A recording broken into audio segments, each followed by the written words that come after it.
prime, Brandon Roy was a bad man. Brandon Roy. Bad boy.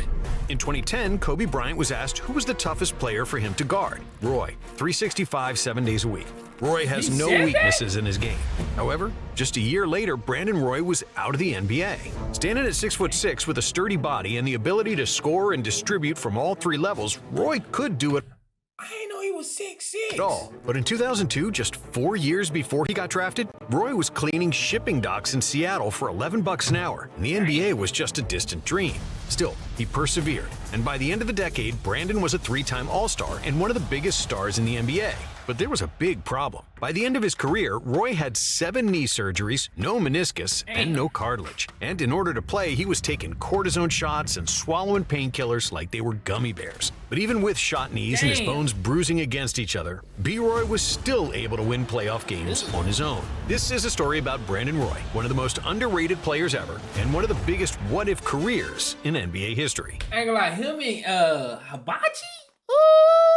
Hey man, y'all already know what to do. Like, comment, subscribe, support your boy. You know what I'm saying? But hey, check the NBA Legends reaction playlist up for other legends I already reacted to, man. If y'all want to see me react to other NBA legends, let me know who y'all want me to react to next. You know what I'm saying? But Brandon Roy, bro.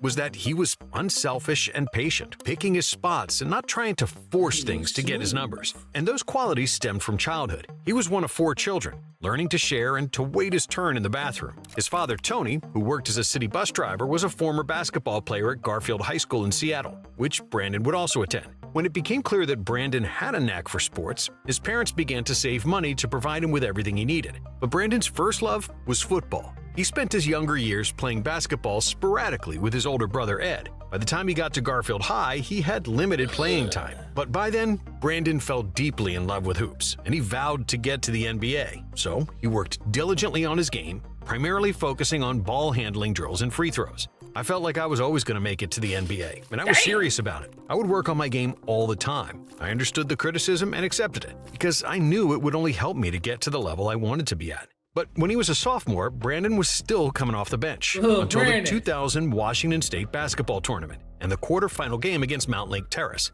A scrawny sophomore quickly found himself face-to-face with the most notorious shot blocker in the state, Seamus Boxley, a 6'7" senior bound for an NCAA Division I team. Roy sized up his opponent, drove baseline, leapt into the air, and dunked on Boxley with both hands. I couldn't even sleep that night. I was so happy about that. I think I only had like 4 points, but that dunk felt like 20.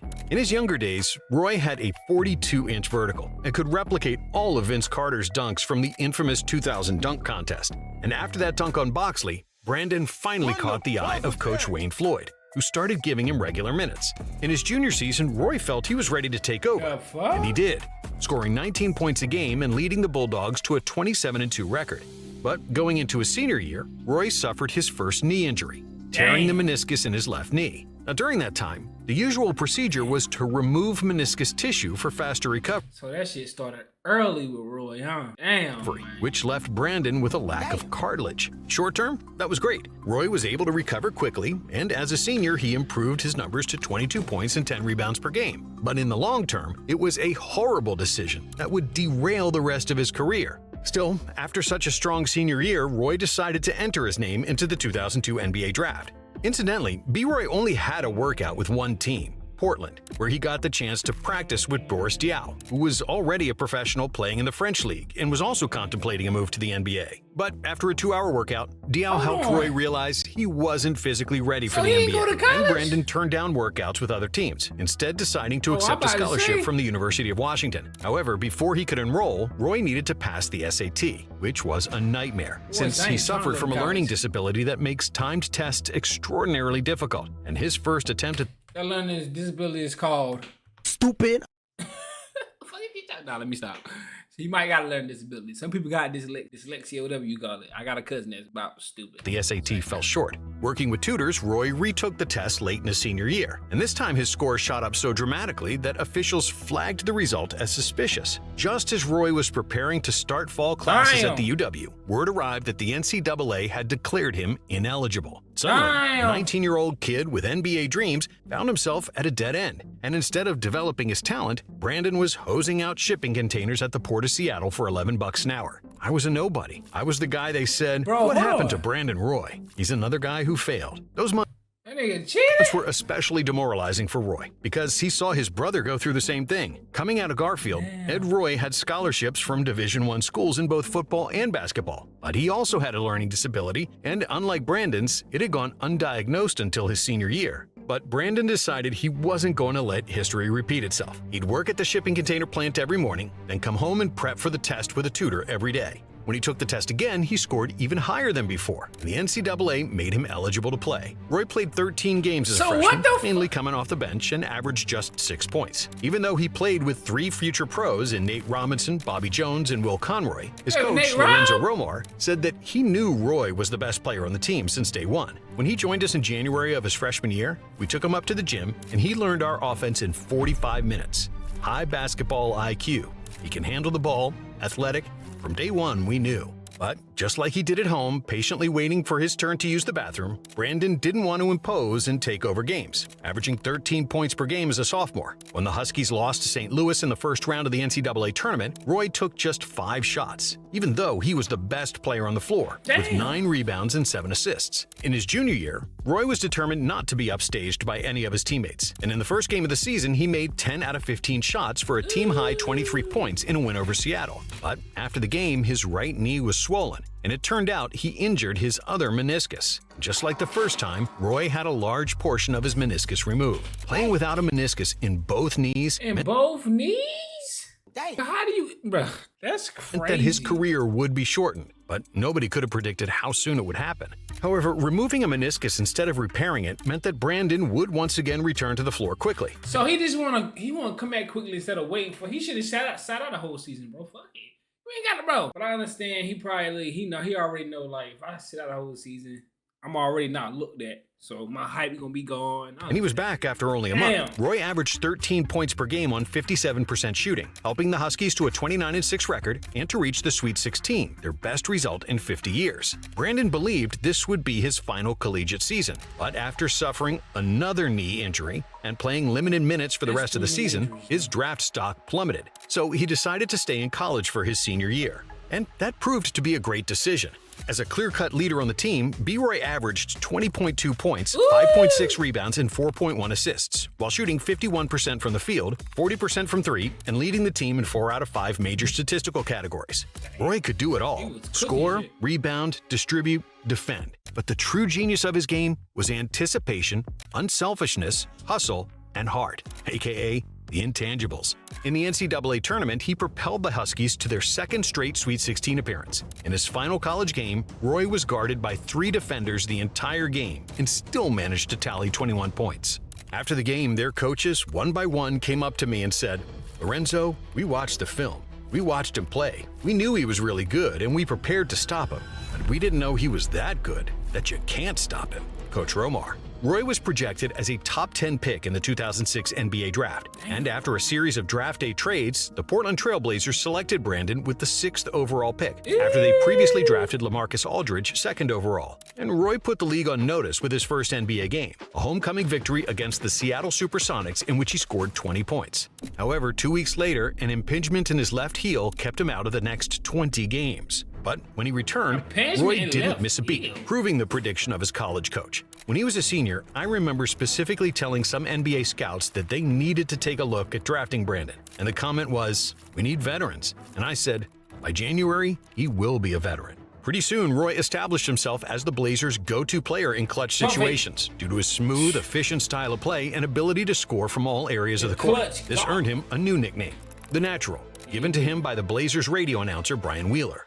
Roy played in 57 games, averaging 16.8 points and 4 assists a game, leading all rookies in both categories. And he won the Rookie of the Year award almost unanimously, receiving 127 out of 128 first-place votes. He was coming in his rookie year, it was just unbelievable. Like, he already had matched up with them guys that's already top tier, and he was a rookie. Right.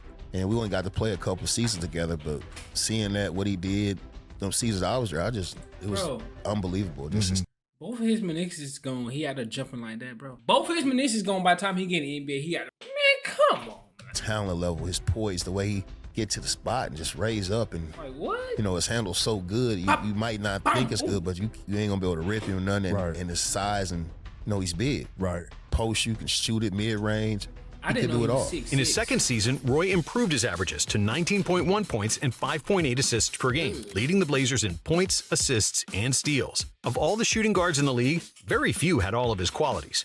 Killer instinct, calmness in the clutch, the ability to see the floor, and a great jump shot. His mid-air hand-switch layup against the Raptors was Jordan-like, and due to jump shot. His mid-air hand-switch layup against the Raptors was Jordan-like, and due to his stellar play, Roy was selected for an All-Star game. And although he suffered an ankle injury in the last game before the All-Star weekend, he still played. But the injury lingered and ultimately affected his play for the rest of the 2008 season, and the Blazers missed the playoffs, finishing the year with a 41-41 record. In the 2008 preseason, Roy underwent another knee surgery, removing a piece of cartilage that was causing irritation in his left knee, leaving him with basically no cartilage. However, Roy was ready for the opening day, and in the fifth game of the season against the Rockets, Roy played one of the most clutch games of his career. First, he hit a game-leading turnaround jump shot to put the Blazers up by 2 with 2 seconds remaining. But after Yao Ming tied the game with 0.8 seconds left on the clock and hit the free throw for the lead, it seemed like the Rockets would escape with a victory. But Brandon Roy had other plans. No cartilage in the knee. What? That's crazy. In December, Roy scored a career-high 52 points against the Suns, with 6 assists and 5 rebounds, without a single turnover. At one point during the third quarter, he scored 15 straight points, looking absolutely unstoppable. On January 24th, Roy tied a Blazers franchise record with 10 steals against the Washington Wizards. And in February against the Knicks, with the Blazers trailing by 1, Roy made a layup at the buzzer for the win. Before the All-Star break, Roy had 24 shots that tied or won games with 35 seconds or less, and was considered one of the most clutch players in the NBA. He made the All-Star team again, and with the averages of 22.6 points, 5.1 assists, 4.7 rebounds, and 1.1 steals, Brandon was voted to the All-NBA second team, and he also finished 9th in MVP voting. The Blazers made the playoffs for the first time in 6 years, and in the first round against the Rockets, Roy dominated, scoring 42 points in Game 2 to tie the series. However, the Blazers were a young, inexperienced team, and they fell to the Rockets in 6 games. But there was no doubt who was the best player in the series. Roy led all scorers with 26.7 points per game, shooting 46% from the field, 47% from 3, and 87% from the free throw line. After the series, the Rockets' Ron Artest claimed that Brandon was the best player he played against. He had that knee surgery. He gave me 40. Nobody gave me 40. With a bad knee? That nigga 40 with a bad knee. 24 at the time, and he was supposed to just enter the prime of his career, but the injuries soon started to pile up. For the 2010 season, Roy was still relatively healthy, with only a hamstring injury limiting him to 65 games. He still averaged 21.5 points and 4.7 assists, making another All-Star team and earning All-NBA third-team honors. Overall, the 13 Blazers players missed a combined 311 games. But against all odds, they made the playoffs with a 50-32 record. However, they were supposed to play the first-round series against the Suns without their best player. On April 12, 2010, just 8 games before the playoffs started, an MRI revealed that Roy had a tear in the meniscus of his right knee, the small piece of meniscus he still had. What the fuck did he be? Yo, is it the way he played, bro? He been like that since high school, though, bro. Probably in the way he played, the way he moved. That's crazy, bro. Just how your shit just tear until you got no knee. The doctors told him to have surgery to repair it and miss the playoffs. But Roy didn't want to hear it. We earned these playoffs, and I want to play in those games. The entire regular season was played for the playoffs, and I would play it on one leg. Even then, Roy knew that his career was going to end prematurely, and that every playoff game might be his last. He was taking painkillers to be able to play, sometimes not even able to get out of bed in the morning. So he elected to return that season no matter what, and made a heroic return to the lineup just 8 days after having right knee surgery. When he entered Game 4, 8 days? The Rose Garden speakers trumpeted the theme song from Rocky, and Roy finished the game with 10 points, helping the Blazers to win the game and tie the series. However, the Suns took the next 2 games and advanced, spoiling Roy's return. When the 2011 season started, Roy was still playing close to his All-Star form, scoring 20-plus points in 9 of the 20 games he played. But his knees started to flare up more and more, and due to a lack of cartilage, they were grinding bone on bone. On January 17, 2011, Roy underwent arthroscopic surgery on both of his knees. Again, not following the advice of the Blazers doctors, who suggested that he do the surgery one knee and then the other. This would probably mean the end of his season, but Roy wanted to play, knowing that his clock was running out. This is how I felt about it all. Even when I was playing what people thought was great, I was hurting. I knew I didn't have that many moments left, so I had to go get them. People may say I shouldn't have played certain times, but nobody knew what I was going through. It was like, dude, these are the moments I have left, and I want to spend them playing, not rehabbing. When he returned to the lineup on February 25th, Brandon was visibly slower and less explosive than before, and coach Nate McMillan played him off the bench, with Roy averaging just 8 points per game in the second part of the season. But for Brandon, every time he stepped on the court was a victory, because he was struggling to get out of bed every morning and make it to the shower. He ate anti-inflammatory pills like vitamins, took cortisone shots in his hamstrings, and had his knee drained 20 times during the 2011 season. In the first-round playoff series against Dallas, Roy scored just 2 points on 1 for 8 shooting in the first 2 games, and nobody expected much of him for the rest of the series. However, in Game 3, Roy had 16 points and 4 assists, shooting 6 of 10 from the floor. But even though he had a good game, nobody could have predicted what would happen in Game 4. The Blazers played that game horribly, missing 15 straight shots in the third quarter, as the Mavericks' lead ballooned 67-44. Roy then made a three-pointer near the end of the third to cut the lead to 67-49, which was his first field goal. Still, the Mavs looked to be in control and on their way to win the game. But then the basketball gods smiled at Brandon Roy for the last time. In the fourth quarter, Roy scored 18 points, including a clutch 4-point play to tie the game and a bank shot with 49 seconds left to give his team the lead for good. He finished with a game-high 24 points to lead the Blazers to an improbable 84-82 win to tie. Bro, knees, bone on bone, giving them boys 18 in the fourth is crazy.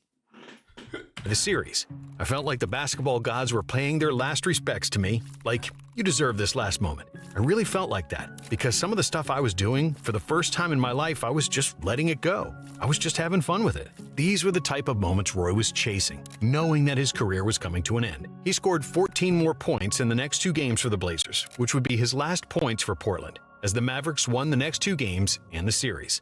Just before NBA training camp opened for the 2011-2012 season, Roy announced that he was retiring from basketball. That Game 4 against the Mavericks was his last hurrah. But just a year into his retirement, Roy started to feel better, and the basketball itch was too strong, like it had been all his life. Brandon wanted to give it one last go, signing a 2-year deal with the Timberwolves and hoping to revive his career. However, in the last preseason game while guarding Milwaukee's Monte Ellis, Roy felt a sharp twinge in his left knee. I remember sitting on the bench, mumbling, "I think I did it again," Roy said. He was still able to play in the first 5 games of the season, but soon he was compensating so much for the pain in his left knee that his right knee started to swell. Not even a month into the season, he was having another knee surgery, the 7th of his basketball career. Dang. Roy never played basketball again, and he remains one of the biggest what-ifs of all time. There was a point where Kobe said that Brandon Roy was the second best shooting guard in the league. He was cold. You couldn't speed him up. He played with a pace. He could 3-level score, ISO, dunk you, shoot over the top of you. I would say he was a big guard. He was a big guard, faster than you think. I mean, he was like Cade. Brandon Roy had Hall of Fame talent. Cade can't shoot like B. Roy, though. That's the thing. That's the only difference, bro. But Cade is, I like Cade, though, but Cade can't shoot like B. Roy. If he never had a knee injury and kept that 42-inch vertical he had in school, he likely would have become one of the greatest shooting guards of all time. Yo, if he stayed healthy, bro, what? He should have started playing point guard, though. He should have moved from the shooting guard spot, played point. You know what I'm saying? 6'6". That's crazy. Let me know what y'all think Brandon Roy would have did if he wouldn't have got hurt. But let me know, bro. But I'm going to see y'all next, man. Y'all already know what's going on. No!